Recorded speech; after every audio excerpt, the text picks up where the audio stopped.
Bodycam. Looks like we're going to be doing some police work here, but let's see exactly what kind of work we're doing here with the IMDb plot. Two police officers investigate a domestic dispute, and there is an accidental shooting. Not wanting to be crucified by the public, the officers attempt to cover it up, only to uncover the cameras aren't the only things watching them. Okay. Interesting. All right, so this is a new one coming soon to Shudder, and got a little bit of screener here, so we'll try to keep this as spoiler free as possible. And there is a little bit of a twist and turns going on here, so definitely try to keep that a secret. So again, this will be on Shudder soon. This is another film by Brandon Christensen. He's done several films that have ended up on Shudder now. I've enjoyed most of his films, so I'm a big fan of his. So we'll get that out there as well. Good to see, like he started off kind of, doing these, horror with kids and children and so forth, but he's slowly kind of moved away from that and done some other stuff now. So it's kind of exciting to see him kind of progress here in what he's done and try different things. So anyway, let's jump into this one. Talk a little bit about what's going on here. We get at the beginning. We meet these two officers. They're in the car, but just kind of driving around. We get some brief conversation to kind of get an introduction to them. And, I think right away you might jump into, okay, might like this cop a little bit more than the other one. Then they get a call. They get a call for a domestic dispute. So, of course, they respond. They go up to this house. They knock on the door. Nobody really answers. They try to reach back with their dispatch, but it seems like they're having some kind of technical issues there. And not really sure what to do until they start hearing some screams. At that point, they decide, we got to go in, see what's going on here. They go in the house. They don't immediately see anybody. They still hear some noises. Not really sure where it's coming from. So one decides to go, kind of downstairs. One kind of decides to go upstairs. So now they're split up. And, kind of as they're going on their separate paths here, one's going to confront a woman and one's going to confront a guy. And again, they can't really reach dispatch, nor can they communicate with each other via their radio. So, they're kind of on their own. And, of course, us as the audience, we're watching this through their body cams. And that's kind of how most of this film is shot. And, as we see, the woman is kind of covered in blood and not sure what to make of that, if she needs help or she's, the one that's, making the danger here. And the guy has something in his hands, kind of in a blanket. Not really sure what's going on there, but you can't see his hands, which apparently is always a problem with police officers. And they want you, to be able to see your hands and what's in it, and if you're a threat. And this is a problem. This is where the problem happens. And, neither of the people are really saying much. And eventually the guy is the one that gets shot. And long and behold, he's got something in his hands that also makes it, wasn't a weapon, but also makes this kind of incident, even worse than it seems. So, as opposed to, again, they can't get dispatch, they can't get help, they can't call for backup. But as opposed to doing any of that and maybe doing the right thing, the one cop here, he kind of panics. He's like, no, we got to do something here. And the other one's like, not really comfortable with it. But as they're kind of making the decision, the woman kind of comes and sees what happens, and she kind of flees the scene. And then there's a brief chase there. until they catch up to her, and more bad stuff happens. But this is only the beginning. I won't go much further than that. There's a lot more to kind of unpack here. Obviously, we don't know who these two people were, what they were doing, what they were up to, and now the officers have a series of decisions to make. Some is going to be, on them to make, and then some is just going to be the circumstance of how this night is going to play out. Obviously, this is not, like a crime drama or something like that. There's horror involved. This is a horror film. So there is a big horror element that eventually gets revealed here. I think you guys horror fans are watching this. You might have some kind of guess as to what is going on here. You most likely will be true in some way, some form, as you kind of guess, what was going on in this house to kind of start all this craziness. And then most of the film is just kind of unpacking that and slowly getting to the reveal of what the horror is in this movie. I will say, again, the movie is shot via the body cams primarily. We do get dash cam footage, from their car in a couple of spots.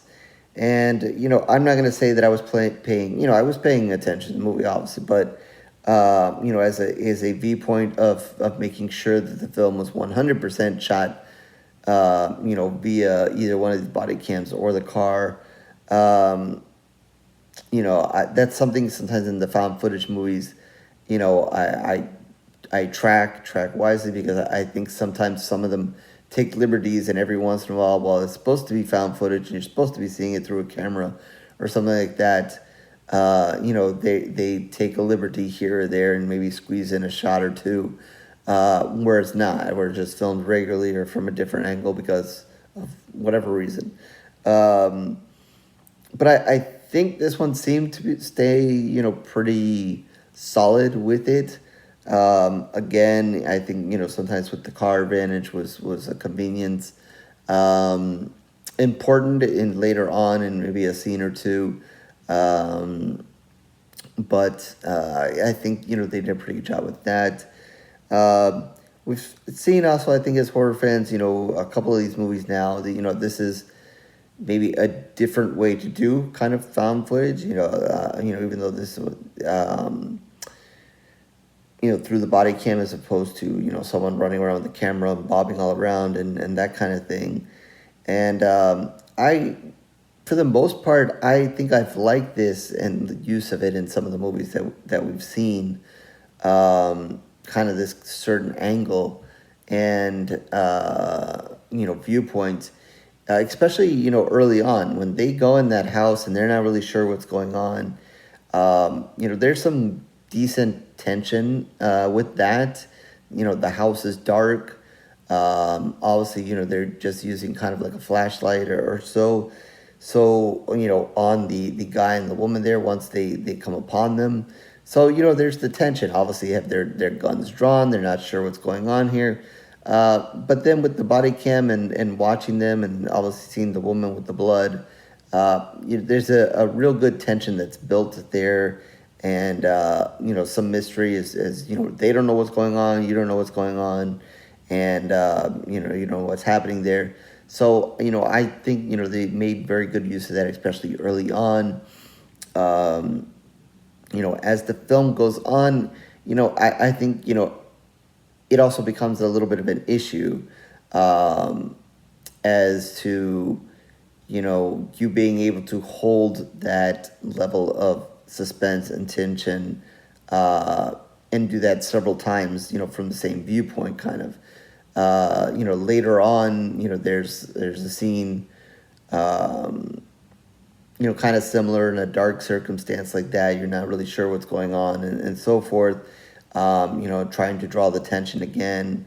This is more when you kind of know the horror to come or or you know a little bit more about what's happening here, and once it's kind of done, and once you've kind of been watching the movie for, maybe a half an hour, 45 minutes into it, you've kind of gotten used to it. So maybe some of that tension isn't there as much. So maybe it kind of gets a little bit worn down as the film goes on. There's a later scene where, they kind of, I don't want to say specifics because I don't want to spoil it, but the way it's kind of drawn out, we've kind of seen that kind of horror scene before in the way, let's just say, people are moved, and maybe that's a hint, once you guys see it. We've seen that. So, maybe it's trying to get a different angle of that, and you kind of see what they're going for there, and it's a good horror movie moment. But I didn't feel the same tension as there is at the beginning. Partly because you kind of know what's going on by then, and also just because you've already kind of been in this body cam kind of environment for a while now. So it just maybe just kind of wears thin a little bit towards the end. But still, I like it. It gives it something different. I was kind of thinking about it as I was saying this and kind of watching that. It maybe be. It is, kind of hard to do that, all the way through and keep the same tension and suspense. They obviously try to, with what is going on. Like I said, the two officers, one's kind of, a little bit more bad or having, thoughts of doing shady things. And the other one is not as comfortable doing that. So there's obviously some tension between themselves. As the events unfold, obviously the stakes become greater for one at one time and then greater for the other later on. So that also kind of changes with what is happening here. So, they're trying to keep that tension and suspense up the entire time. But it's definitely a difficult thing, and especially from the body cam angle. So it kind of depends on where it's coming from, whether it's in a situation or between the two of them and other things that's happening. So it does become kind of like, maybe a little bit down on the body cam angle, but, as far as what's going on for the characters, you still have a lot of things going on there. As far as, without, again, giving too much away, as far as the horror that happens,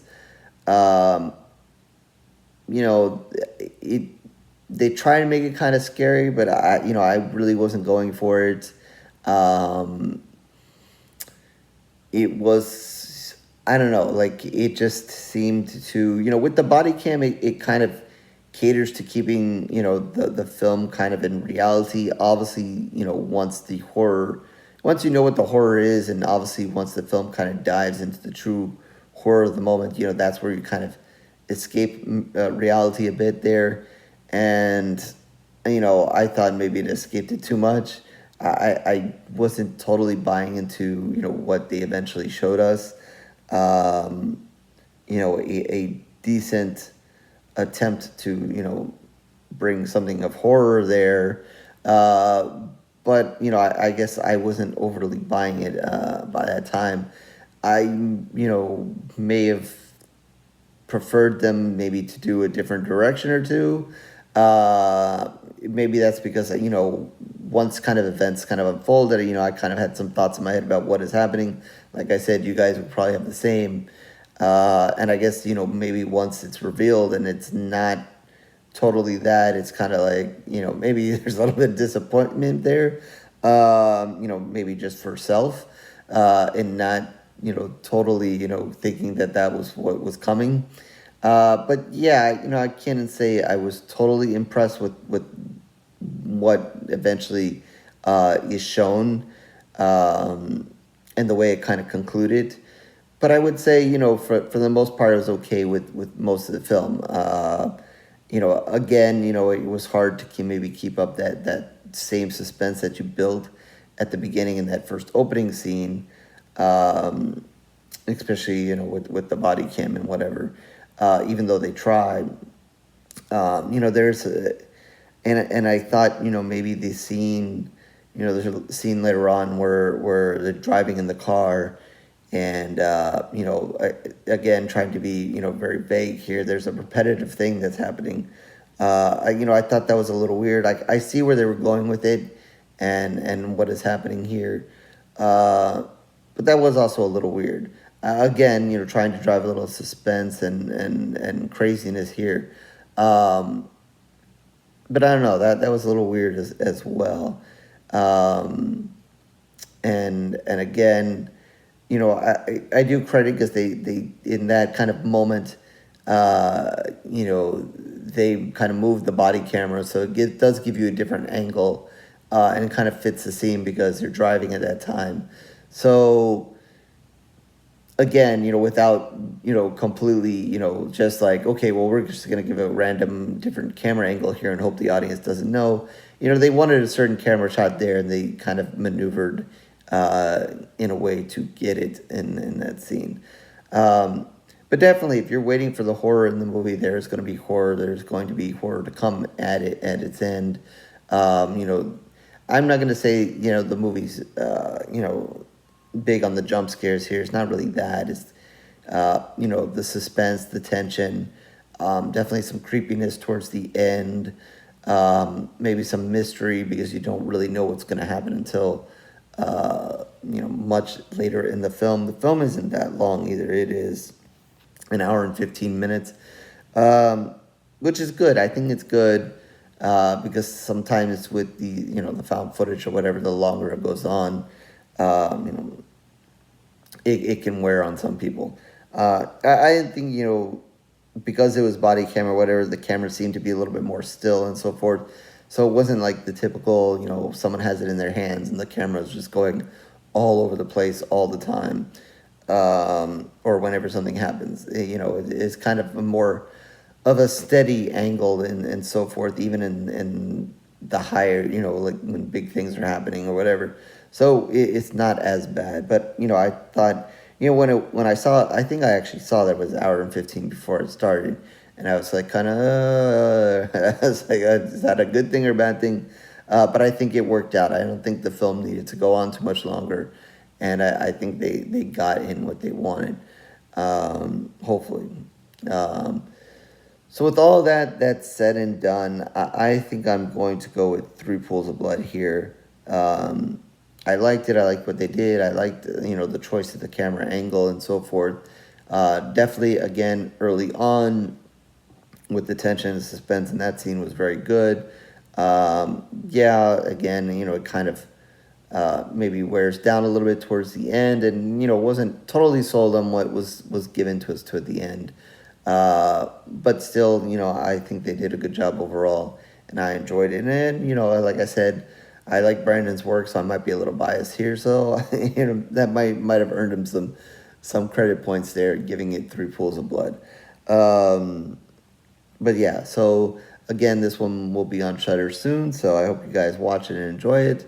And 3 Pools of Blood out of 5 for this one. So horrorscorereviews.blogspot.com is where you can find all of my reviews written in videos, certainly tons of video reviews for a while now. So you can like and subscribe and do everything else that everybody wants you to do here on YouTube.